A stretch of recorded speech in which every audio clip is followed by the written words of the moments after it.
இன்னைக்கு பாவக்காய் புளிக்குழம்பு எப்படி செய்யலாம்னு பார்க்கலாம். அதுக்கு தேவையான பொருட்கள் என்னன்னு பார்க்கலாமா.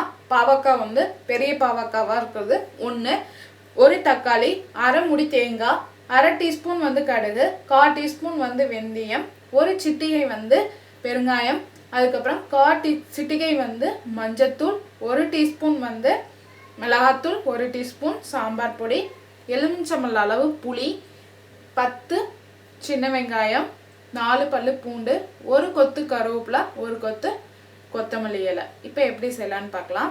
ஃபஸ்ட்டு ஒரு பேனில் 2 டீஸ்பூன் நல்லெண்ணெய் விட்டுக்கலாம். அப்படி இல்லாதவங்க சமையல் எண்ணெயை விட்டுக்குங்க. அதில் கடுகு வெந்தயத்தை போட்டு தாளிச்சுக்கலாம். நல்லா பொரிஞ்சு வந்ததுக்கப்புறம் அதில் பெருங்காயம் கருவேப்பிலை போட்டுக்கலாம். அதுவும் நல்லா ஆனதுக்கப்புறம் அதில் வெங்காயத்தையும் பூண்டையும் போட்டு நல்லா வாட்டிக்கலாம். நல்லா வாடினதுக்கப்புறம் அதில் நம்ம அரிஞ்சு வச்சுருக்க பாவக்காவை போட்டுக்கலாம். அடுத்தது அதுக்கு தேவையான அளவு உப்பு போட்டுக்கலாம். நம்ம காய்க்கு தேவையான அளவு உப்பு போட்டு காயை வந்து நல்லா ஒரு 5 நிமிஷம் நல்லா வாட்டிக்கலாம். அப்போ தான் அந்த கசப்பு தன்மை போகும்னு சொல்லுவாங்க. அதுக்கப்புறம் அதில் நம்ம தக்காளியை போட்டுக்கலாம். காய் நல்லா வாடினதுக்கப்புறம் அதில் தக்காளி போட்டுக்கலாம். தக்காளி போட்டு நல்லா வாட்டினதுக்கப்புறம் அதில் நம்ம 1 கிளாஸ் தண்ணி விட்டு அந்த காயை நல்லா வேக விட்டுக்கலாம். நல்லா காய் வந்து கரண்டியால் குத்தி பார்த்தீங்கன்னா நல்லா வெந்திருக்கணும். அப்போ தான் காய் கசப்பு இல்லாமல் இருக்கும். நல்லா கொதியாகி வந்து காய் நல்லா வெந்து வந்துட்டுருக்கு.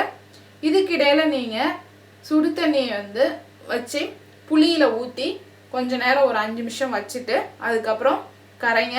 நல்லா புளி நல்லா பூ மாதிரி இருக்கும். நல்லா கரைக்கிறதுக்கு ஈஸியாகவும் இருக்கும். அதுக்கப்புறம் தேங்காவை மிக்சியில் போட்டு அதில் மஞ்சத்தூள், மிளகாத்தூள், சாம்பார் பொடி போட்டு கொஞ்சம் கொரன்னு அரைச்சி வச்சுக்கலாம். அதுக்கப்புறம் இப்போ காய் நல்லா வெந்து வந்துடுச்சு. அதில் நம்ம கரைச்சி வச்சுருக்க புளியை ஊற்றிக்கலாம். புளியை ஊற்றுனதுக்கப்புறம் அதில் அரைச்சி வச்சுருக்க விழுது போட்டுக்கலாம். ஒவ்வொருத்தருக்கும் வந்து பாவக்காய் குழம்பு வந்து கசப்பாக இருக்குன்னு சொல்லுவாங்க. அதனால் கசப்பு தன்மை பிடிக்காதவங்களுக்கு லைட்டாக கொஞ்சோண்டு வந்து வெல்லம் போட்டுக்குங்க. அது ஒரு டேஸ்ட் வித்தியாசமாகவும் இருக்கும். இப்போ அந்த விழுது போட்டிருக்கோம், நம்ம அரைச்சி வச்சுருக்க விழுது போட்டிருக்கோம். அதை மிக்சியை கழுவி ஊற்றிக்கலாம். நம்ம ஊற்றிட்டு அது ஒரு கொதி வந்ததுக்கப்புறம் அதில் உப்பு பார்த்துட்டு உப்பு பத்தாதவங்க உப்பு போட்டுக்குங்க. அப்புறம் கொத்தமல்லி இலை போட்டு அடுப்பை ஆஃப் பண்ணிடுங்க.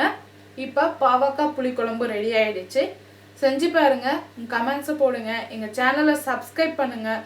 உங்களுக்கு பிடிச்சிருந்தா உங்கள் ஃப்ரெண்ட்ஸ்க்கு ஷேர் பண்ணுங்கள். வீடியோ பார்த்ததுக்கு நன்றி.